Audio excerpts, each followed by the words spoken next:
नमस्कार मंडळी. लग्नानंतर होईलच प्रेमचा आजचा एपिसोड एकदम भारी आहे, कारण जेव्हा नंदिनीला सरोगेट मदर मिळाली आहे तेव्हा शेवटपर्यंत नक्की बघा.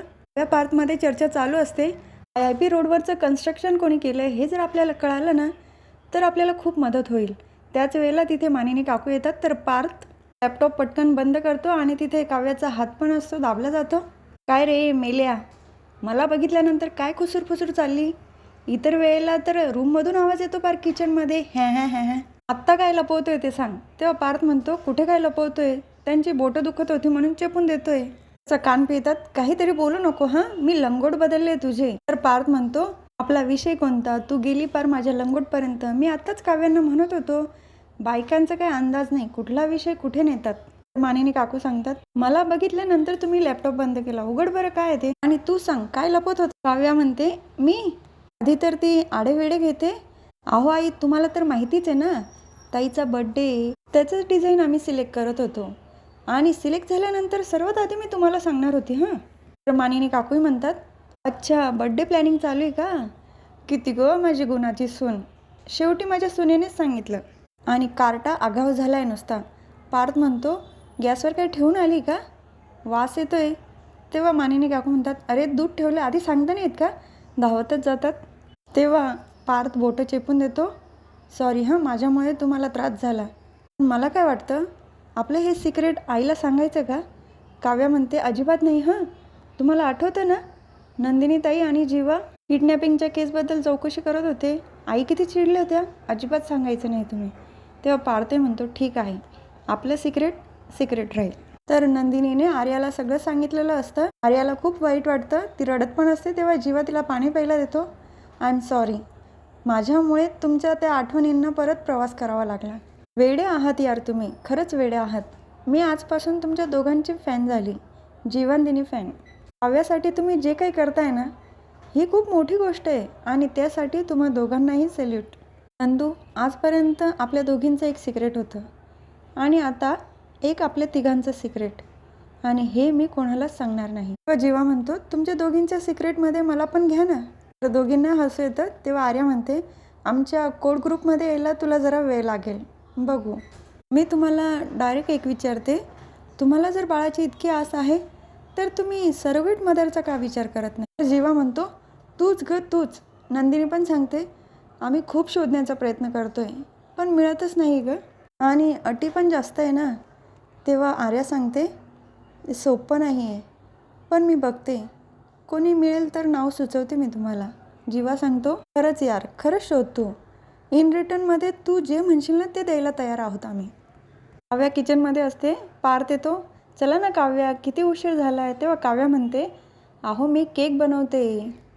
तर पार्थ म्हणतो पण आपण केक ऑर्डर केला आहे. तर काव्या सांगते हा केक मी बाळाकडून आपल्या आईसाठी बनवते. बाळ तर बनवू शकत नाही पण मावशी तर बनवू शकते ना.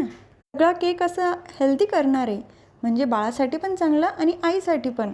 पार्थ पण बघत असतो, तिच्या कपाळाला किस करतो. किती क्यूट आहात काव्या तुम्ही. तुमच्यामध्ये हा जो निरागसपणा, तुमच्यातलं लहान मूल जपताय ना, आवडलं मला. हा केक पण आवडेल हां नंदिनीला. तेव्हा काव्या सांगते हो ना आवडेल ना, माझी फक्त एवढीच इच्छा आहे तिच्या बड्डेच्या दिवशी तिच्या मनातल्या सगळ्या इच्छा पूर्ण झाल्या पाहिजे. तर आर्याने नंदिनी आणि जीवा दोघांना पण हॉस्पिटलमध्ये बोलवलेलं असतं. इथे का बोलवलं असेल, एवढ्या लवकर सरोगेट मदर मिळाली असेल. समोर आर्या उभी असते आणि तिच्याकडे एक बाळ पण असतं. ती जीवाकडे देते, जन्मजय काका आलं आहे, जायचं तुला. जीवा घेतो आणि खूप खुश असतो तो बाळासोबत. नंतर नंदिनी पण घेते, तीही खूप खुश असते.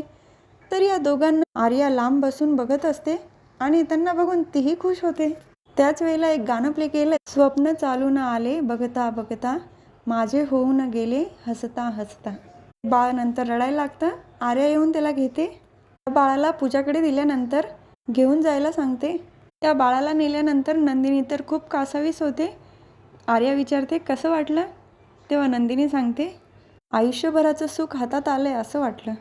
तर जीवा म्हणतो सुख हातात आलं आहे तर ते कधीच जाऊ नये असं वाटलं. तर नंदिनी रडतच तिथून निघून जाते. जीवा पण तिच्या मागे जातो. अगं नंदिनी थांब. तर दोघंही घरी आलेले असतात. दरवाजाच्या बाहेरच त्यांचं बोलणं चालतं. जीवा, जोपर्यंत सरोगेट मदर मिळत नाही तोपर्यंत आपलं बाळही मिळणार नाही. आज तर मला माझा बड्डेसुद्धा नकोसा वाटतोय. जीवा सांगतो, मिळेल ग मिळेल. आज तरी असं बोलू नको, शांत हो. दरवाजा उघडून मध्ये येतात तर सगळीकडे अंधार असतो. नंदिनी विचारते, एवढा अंधार का? तेव्हा जीवा म्हणतो, लाईट गेली असेल. पुढे आल्यानंतर सगळ्या लाईट ऑन होतात आणि हॉल मस्त सजवलेला असतो.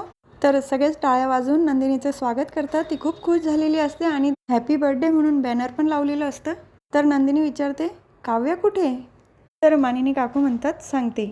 मिथून काकांना लाईट ऑफ करायला लावतात. समोर एका स्क्रीनवर काव्या नंदिनीचे फोटो दिसतात, लहान असल्यापासून आत्तापर्यंतचे. तेव्हाच एक गाणं पण प्ले केलेलं असतं, साऱ्या जगातली लाडकी माझी तू. आणि ते सगळे फोटोज वगैरे बघून नंदिनी तर खूप खुश झालेली असते. काव्या येते तिने बनवलेला केक घेऊन. आई, तू एक आदर्श मुलगी आहेस, परफेक्ट सून आहेस, उत्तम बायको आहेस आणि माझी बेस्ट फ्रेंड आहे. आणि त्या सगळ्यांच्याही पलीकडे माझी बेस्ट बहीण आहेस तू. दोघी एकमेकीला मिठी मारतात.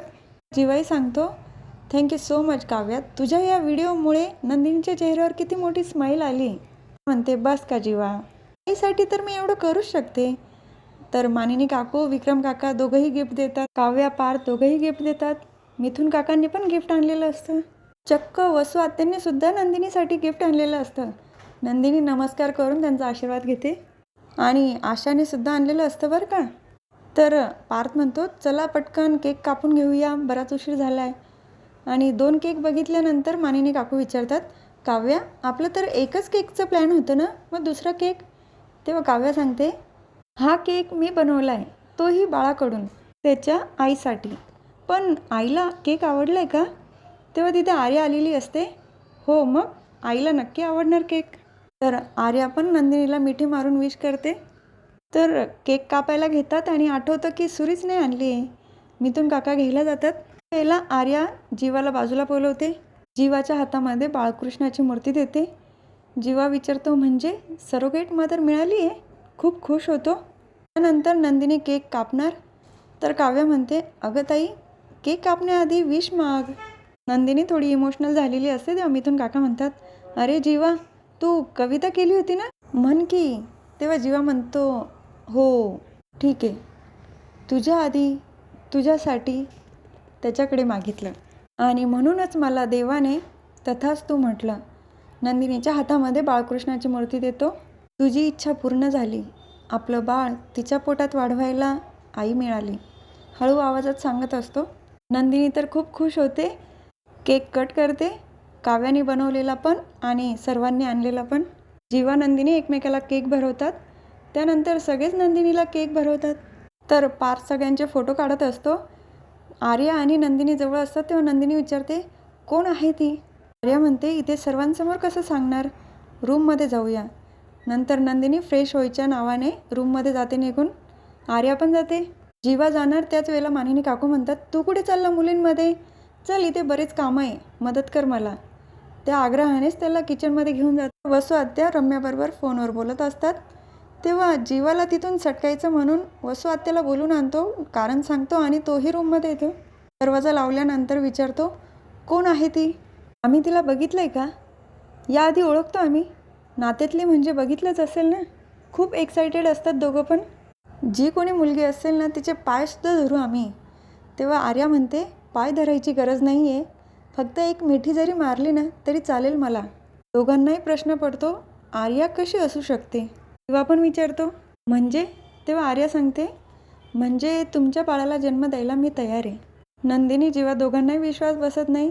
नंदिनी विचारते, आर्या, आम्ही खूप सिरियस आहोत, तू प्रँक तर नाही ना करत आहे? तेव्हा पण सांगतो, आणि तुझ्यासारखी करिअरला महत्त्व देणारी मुलगी का सरोगेट मदर होईल? आर्या सांगते, जे आजपर्यंत नंदिनीने माझ्यासाठी केलं आहे ना, ते मी कधीच विसरू शकत नाही आणि मी तिचं देणं लागते.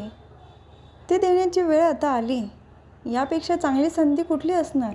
आणि आमच्यातलं जे सिक्रेट तुला ऐकायचं होतं ना, आता मी तुला सांगू शकते. तुझा हात समोर करते. या जखमा दिसत आहे तुला? कधी काळी मी सुसाईड करण्याचा प्रयत्न केला होता.